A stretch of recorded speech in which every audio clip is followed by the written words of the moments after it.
10 kung ating tong itutulak at ikakampanya ng buong puso. Ang problema, yung iba dyan, talagang dinidivide pa ang mga Duterte supporter. Magsasalita pa, hindi ko na iboboto si Jimmy Bondo kasi ayaw niya kay Amy.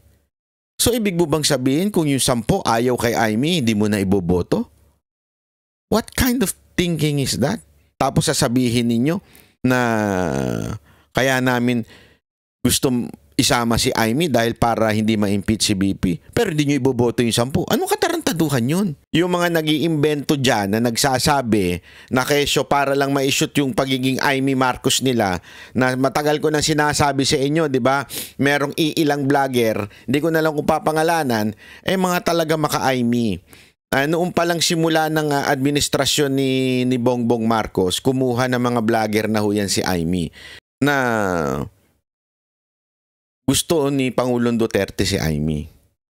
Ang talagang may gusto dyan yung mga pro-Amy personalities. Sila ho talaga ang may hidden agenda ever since. Gusto talaga nila si Amy. Kaya lang, siguro along the way nakikita nilang pumalpak, sumasabit. Hindi ko na lang papangalanan kung sino. Pero ngayon, nagkaroon sila ng tsansa by saying, strategy yan eh. In-endorse ni BP yan eh. May strategy silang ginagawa. Meron silang chess move. Putang inang chess move yan. Sorry napaka-Holy Week pa naman ngayon yung bibig ko na pasensya na.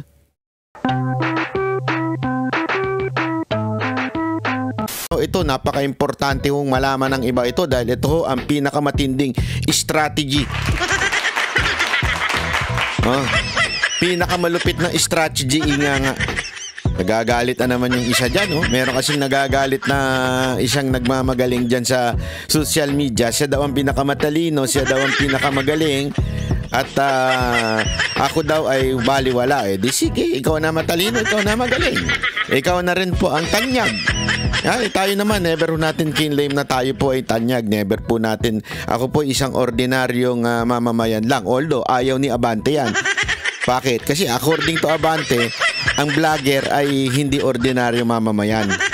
Pambirang buhay rin, gulo-gulo sa bayan natin, Merong isang congressman na nagmamagaling, sinasabing mga vlogger ay hindi ordinaryong Pilipino. Meron namang isang supporter. Kala ko. May isang supporter naman dyan na hindi naman daw tayo analyst, tayo lang ay vlogger. Lupit nyo talaga. Ibang level na talaga mga kababayan natin ngayon. Pataasan na ng ihi. Huwag ko kayo mag-alala. Si Banat Bay po ang pinaka mababa sa lahat. Wala po tayong followers. Wala po tayong subscriber.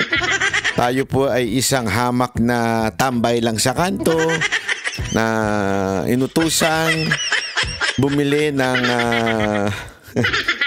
pasensya na, bumili ng asin sa kanto. Ang nabili Ewan. Sulat nyo na lang dyan sa baba kung ano yung nabili. Anyway, mga kababayan, eto na nga ho ang matinding issue ngayon. Kasi ngayon mga kababayan, meron nung lumabas na balita sa SMNI. Siyempre, ang katangi-tanging masasabi nating maasahan natin sa totoong balita ay ang SMNI. At sabi nga ho dito sa SMNI, wala daw hong binigay na panig si Pangulong Duterte o no comment, no reaction. Bakit ganun ang title mo, Banat Bay? No reaction pala bakit mo sinasabi na ayaw niya kay Amy? Bakit mo sinasabing ganun? Bakit naman ganyan? Marami magagalit niya. Sasabihin na naman nila, fake news ka, ganyan-ganyan. Sandali, easy. Unya. Kikwento ko sa inyo. Atoday,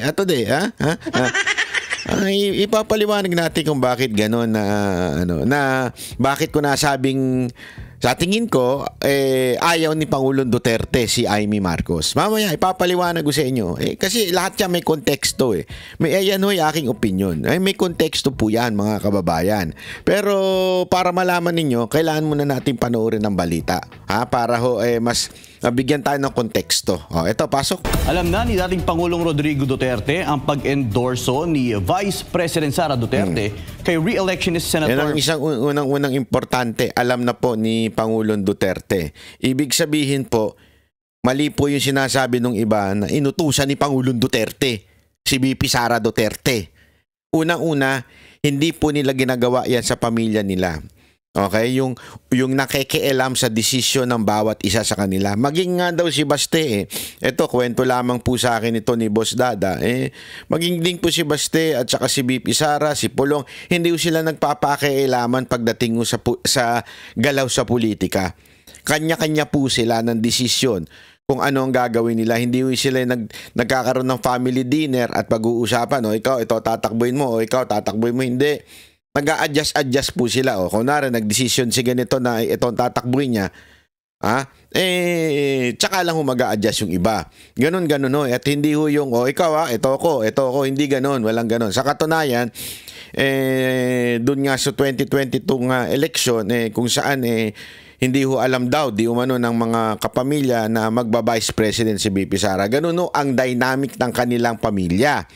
Yung mga nag-iimbento dyan na nagsasabi na kesyo para lang ma-shoot yung pagiging Amy Marcos nila, na matagal ko nang sinasabi sa inyo, di ba?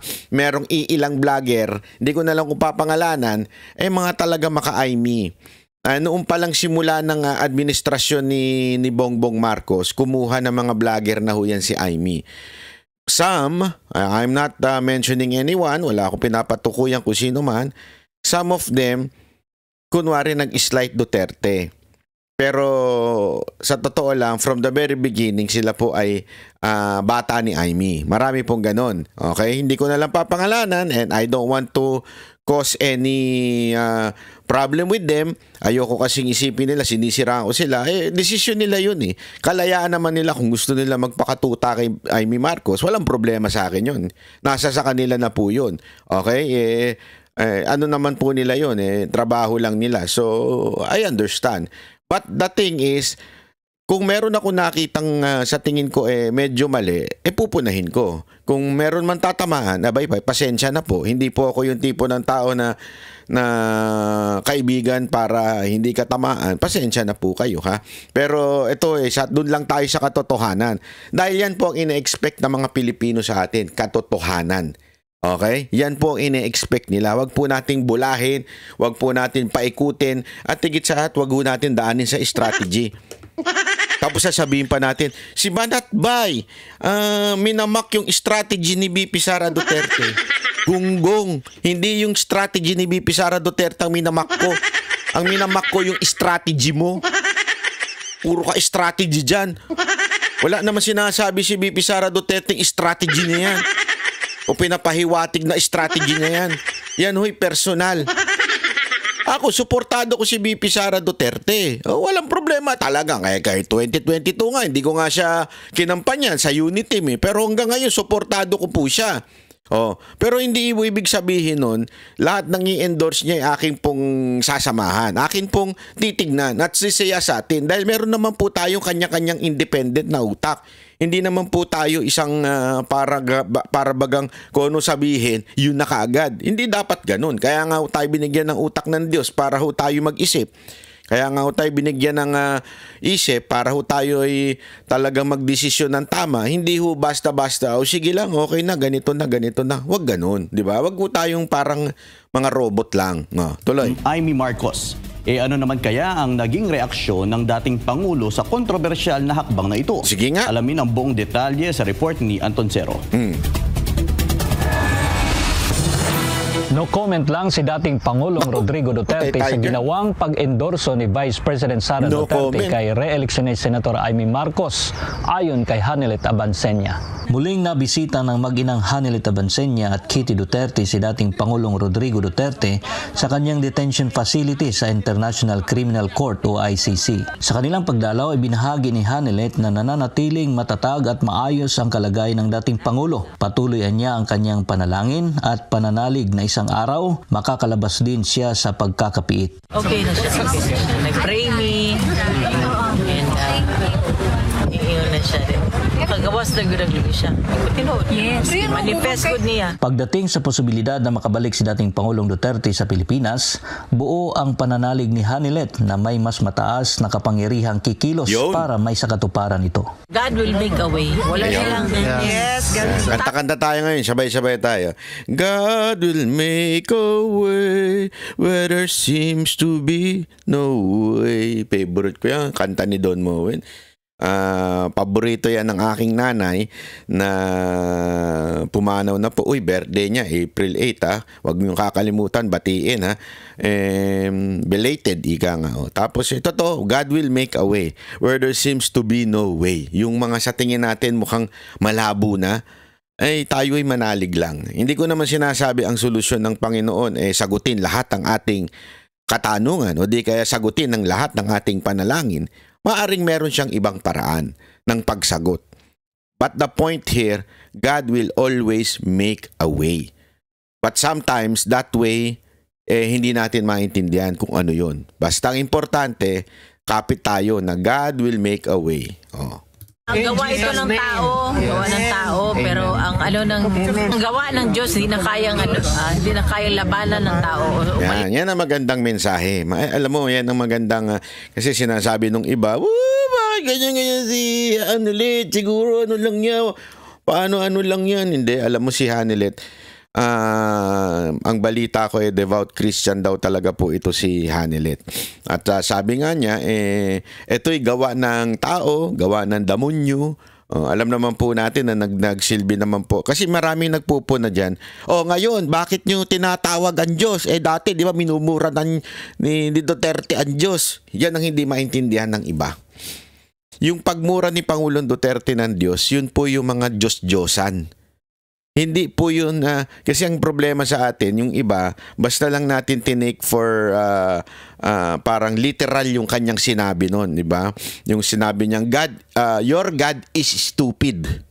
Which is true. Di ba?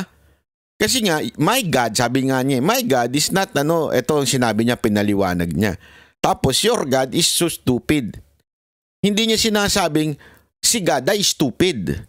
Ang sinasabi niya doon, your God. Kasi sometimes marami tayong God Sa totoo lang, sa buhay natin, iba-iba ang Diyos natin. Hindi ko ibig sabihin yung Diyos na lumikha, hindi yon. Marami tayong kanya-kanyang Diyos. Minsan nga, ginodiyos natin kahit yung ating jowa. O kaya ginodiyos natin yung ating sasakyan. O kaya ginodiyos natin yung ating karir. Totoo.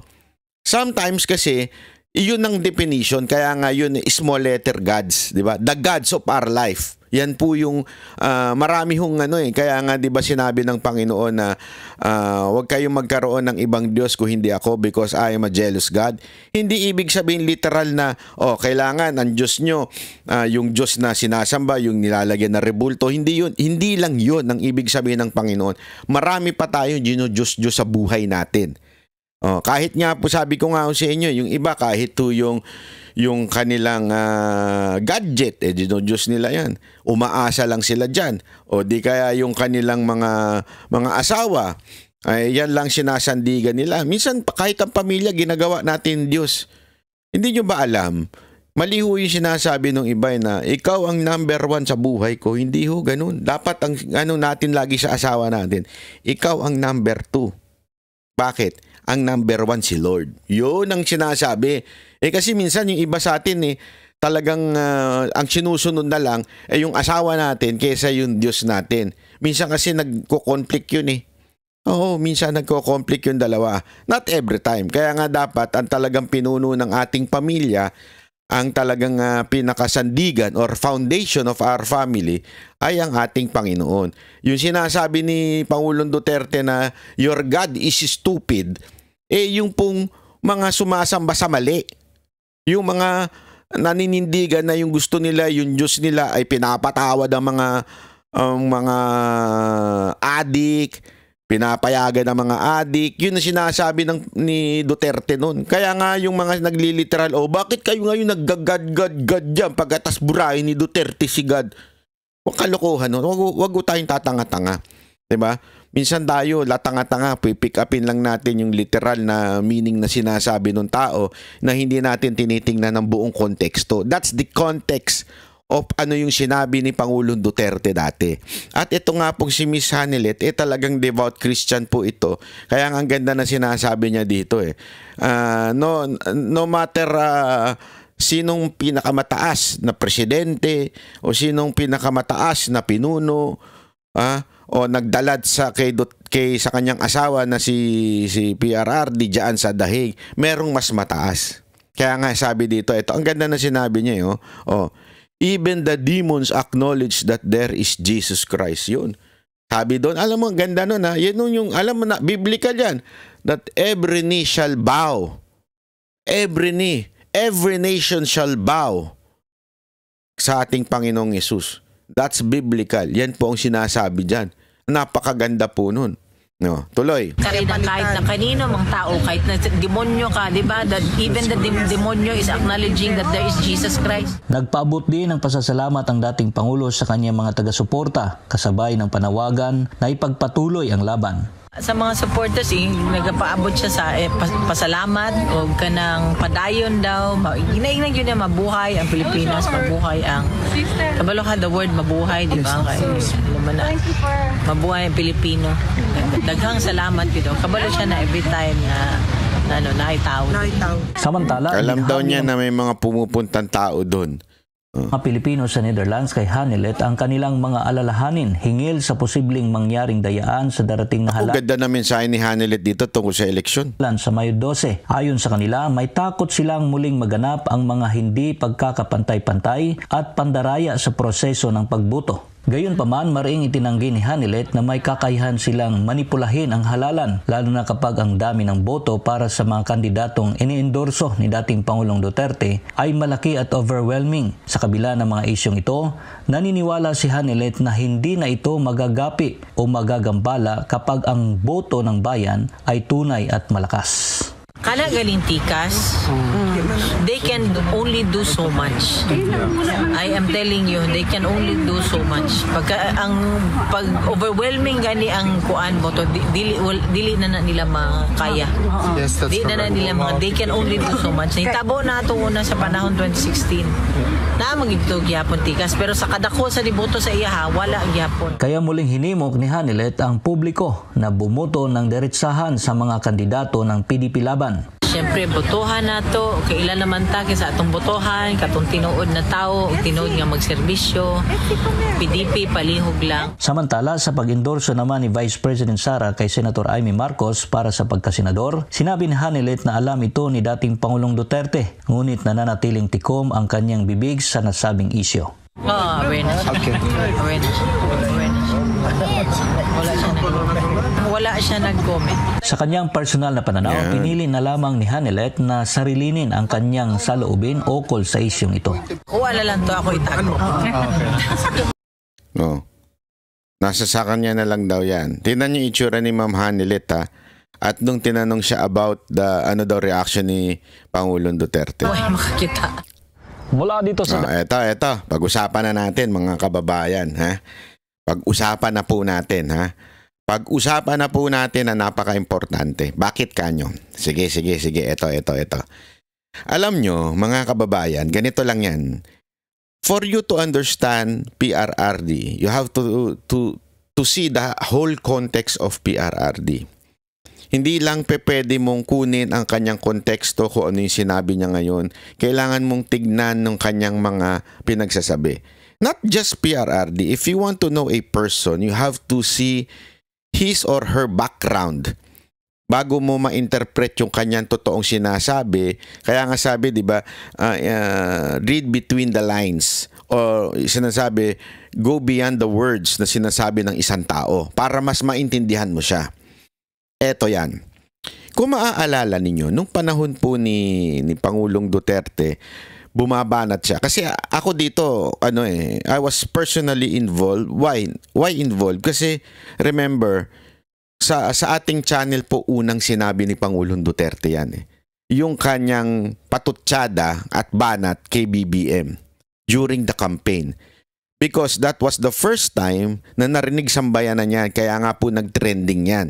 Kaya I know where Duterte is coming from. Unang banat niya kay Bongbong Marcos ay yung interview natin. Nakita kong binanatan niya. Yung mga sumunod, okay, nabanat niya. Tayo po ay may mga inatinang meeting, nakasama po siya. At ganyan ang banat niya. Tuloy-tuloy po yung banat niya. Sunod-sunod yung banat niya. Okay? Until noong pong si BP Sara Duterte ay sumama na at ipinagtanggol na si BBM. That's the only time naghinay-hinay na si Pangulong Duterte ng banat kay BBM. As a matter of fact, at that time, di ba, nandun pa, tatakbo pa si Bato, supposedly presidente noon. Tapos, I think it was Vice President si Bongo noon. Something like that. Pero, umatras si Bongo dahil nga tumakbo si Inday na Vice President. At eventually, hindi na rin si Bato. Umatras na rin. The reason for that, kasi they respect yung decision ni Sara Duterte. But all along, walang alam si Pangulong Duterte sa decision ni BP Sara Duterte until to the last minute na dineclare niya in public ni BP Sara Duterte. That's the time huminahon na si Pangulong Duterte sa banat niya kay Bongbong Marcos. Tumahimik na siya nun. Muli na lang siya nag-ingay nung maisog sa Davao. Nung nagsimula na unang sinabi niya, bangag ang ating presidente. Okay, bakit? Same thing nang nangyayari ngayon. Ngayon, alam naman po natin, before the ICC, ang tindi ng banat ni Pangulong Duterte sa mga Marcos. Pero this time, muli, hindi na nagsalita si Pangulong Duterte, particular kay Amy. Sabi nga sa interview kay Hanilet, kay Ma'am Hanilet, hindi na nagbigay ng opinion si PRRD. Which we do not really know if that is true, but I think that is true. Tapos nung tinanong na rin nga si Hanilet kung what can she say about this, ang sagot din niya ay medyo ayaw na rin niya magsalita. Simpleng-simple yun. If you would read Duterte and Ma'am Hanilet's statement, kung gusto nila si Amy, kung gusto ni Pangulong Duterte si Amy, why would not he say, okay, isama na natin yan. Ikampanya na natin yan. Kung gusto niya. Diba ho? Simple lang eh. Kasi nga, tumatakbo yun eh. Gusto ko yun. Manalo. O sasabihin ko, okay yan. Gusto ko yan. Patakbuhin natin yan. Sige, go. Ano natin yan? Ikampanya natin yan. Kung gusto mo.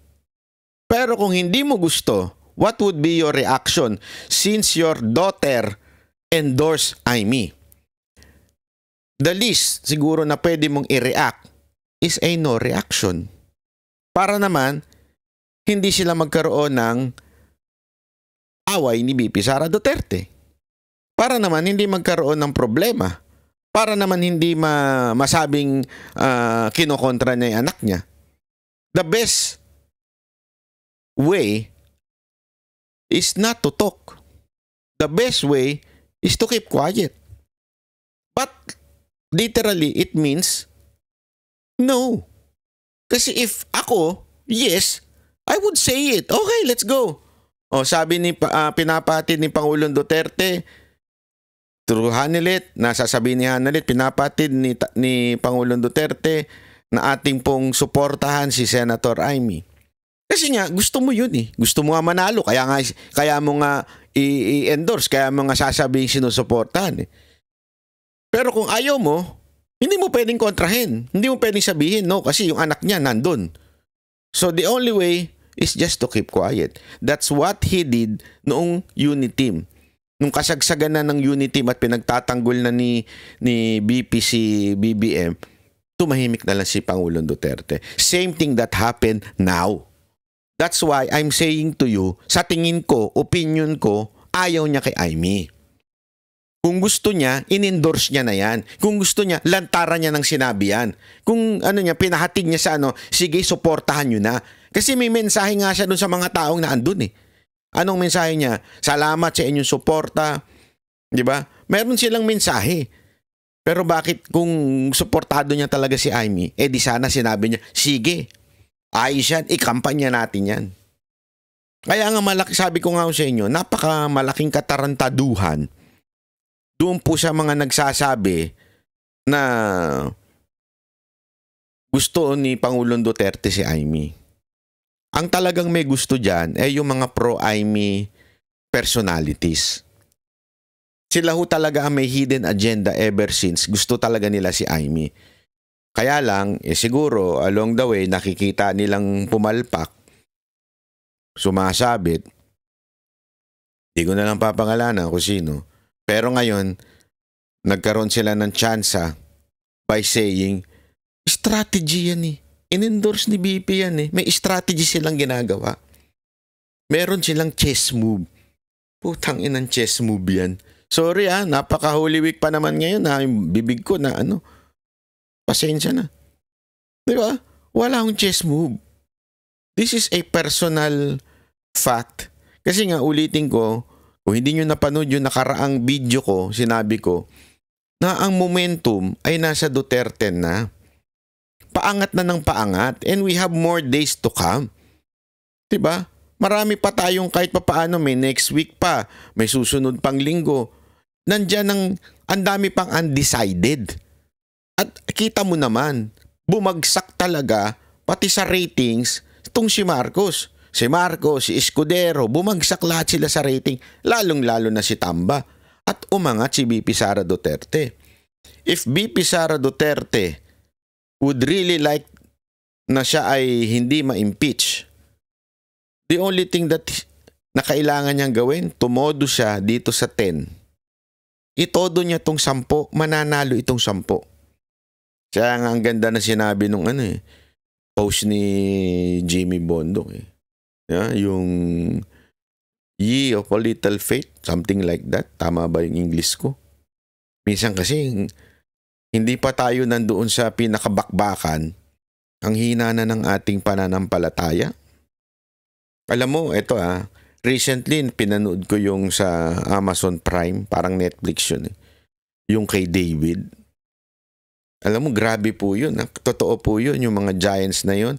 If you would read the scripture, talagang meron talagang giants nun. It's because may mga angel na nakipagtalik sa human and yung mga anak naging giants. Yun po ay historical, although not talagang binanggit. Pero merong binanggit doon na merong mga angel na gumawa ng immorality with humans. Pero napaka po nun, totoo, na sinabi, kinonfirm naman niya ng Biblia na meron talagang giant. Yung kalaban po ni David nun, giant. Kung iisipin nyo, paano nangyari yung ganun? Bakit hindi na lang buong Philistine yung kalaban nila? Marami, gawin na lang ng Diyos. Kasi Diyos naman nagdi-decide yan eh. Gawin na lang niya sobrang dami o kaya mas advance ang kanilang gamit, everything. Why would God put a giant, diba, na kalaban ni David? Kasi nga, it symbolizes so much sa mga buhay natin. May mga giants tayo sa buhay natin. Yung tipong mukhang imposible malabanan. Mukhang imposibleng talunin. Mukhang imposible. Pero, nagawang talunin. Paano po? Kasi nga po, si David nun, meron siyang pananampalataya nun.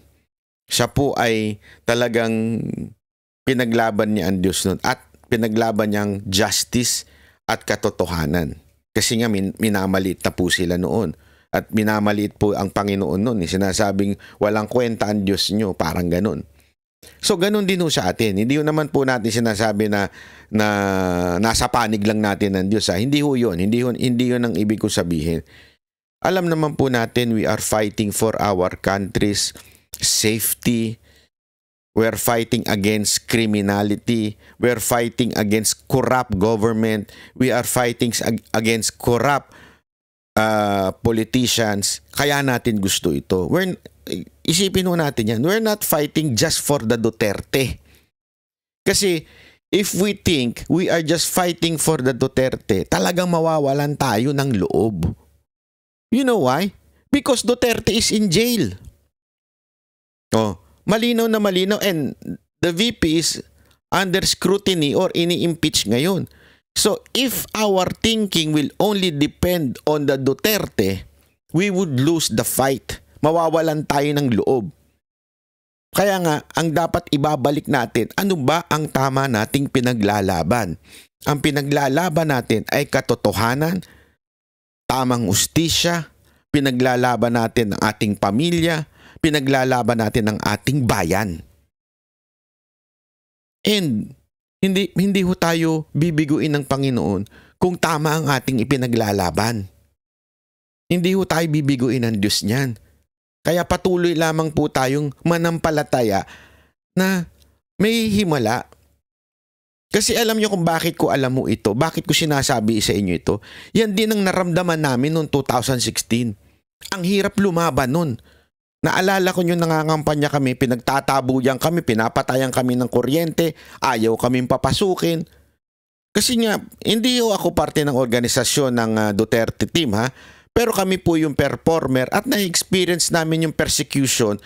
Nakikita namin na pinipersecute talaga ho ang kampo, ang Team Duterte. Nakita ho namin yan. But maybe, and I think so, and I fully believe pala, na talagang ginusto ng Panginoon na manalo si Duterte para talagang medyo mabawasan na po ang mga kriminal sa ating bayan. Ngayon, have faith. Magkaroon tayo ng pananampalataya na lahat ng nangyari na ito, even yung pagkakulong ni Pangulong Duterte, it's part of God's plan. Para mas lalo na yung ipaglaban yung mga kandidato natin. This is part of God's plan. Lahat po yan na nangyari. God will not allow it. Alam mo, ang dami ko nga naisip. Sabi ko, bakit kasi kung nagwala si Pangulong Duterte doon, kung hindi siya bumaba ng eroplano doon, kung nanawagan siya tataong bayan nung panahon na hinuhuli siya, sigurado ako tapos ang Pilipinas revolution yung time na yun. But he didn't. Maybe it was a test on his faith on God. Maybe it was a test na do you still going to follow the law? Do you still going to serve your country? Are you willing to die for your country? We do not know. It is between Duterte and his creator. So maybe, I'm not saying ito nangyari, but maybe, pinayagan ni Pangulong Duterte yon kasi he still respect the law. As a matter of fact, narinig natin yan. Sinabi niya yan sa mga pulis na naandun. I know, sumusunod lang kayo sa utos, just follow the law. Yung mga sinasabi niyang ganun. Hanggang kaduluduluhan. Kaya nga 'di ba, hindi nga siya dapat until nung hinuhuli na, hinahatak at kinakaladkad na si Delgra, si Attorney Delgra, tsaka si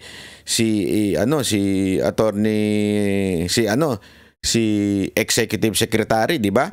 Nung dinadrag na po sila, doon na siya to save the people na nagsisilbi sa kanya.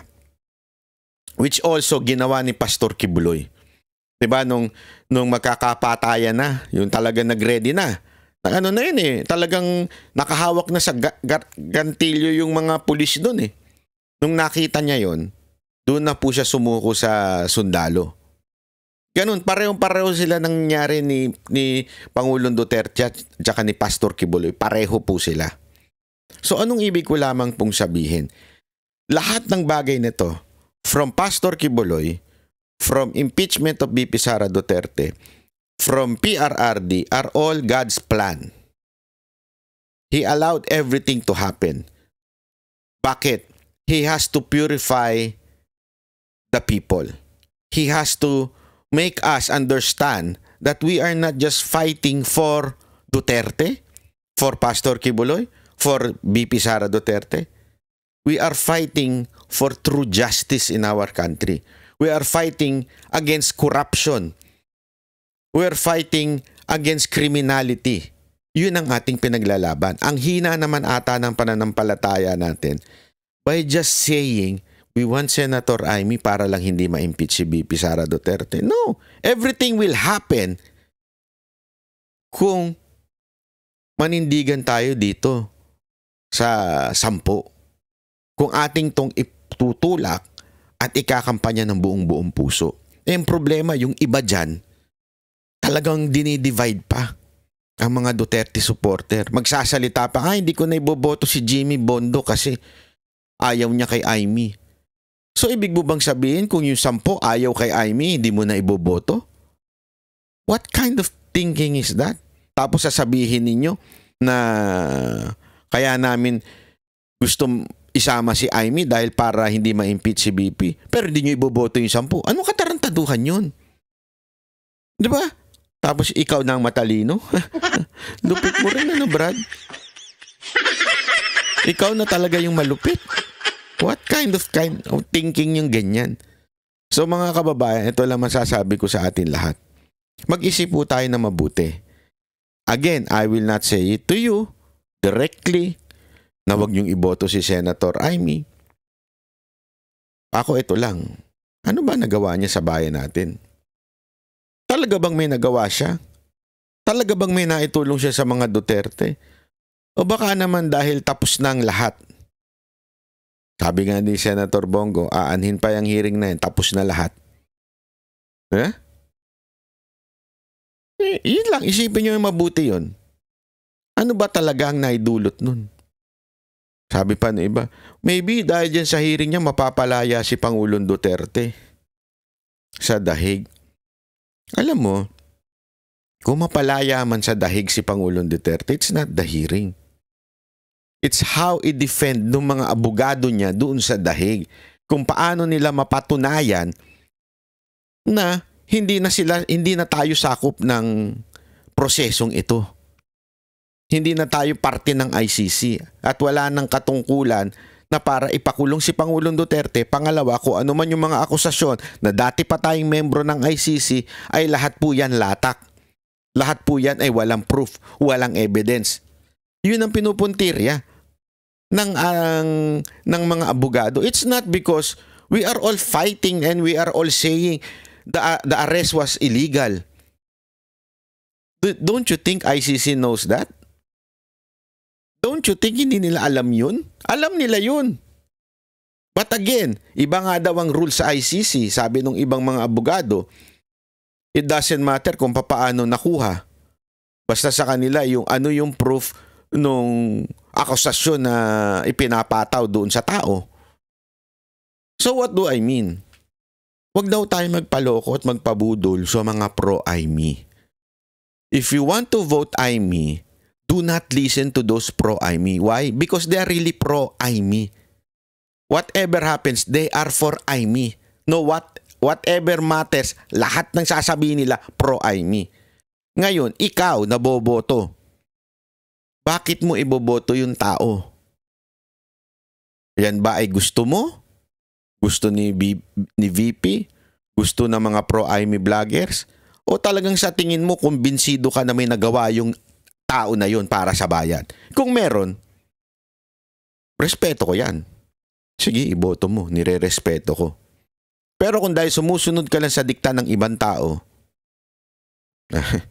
may malaking problema sa'yo. Yun ang totoo. May malaking problema sa'yo.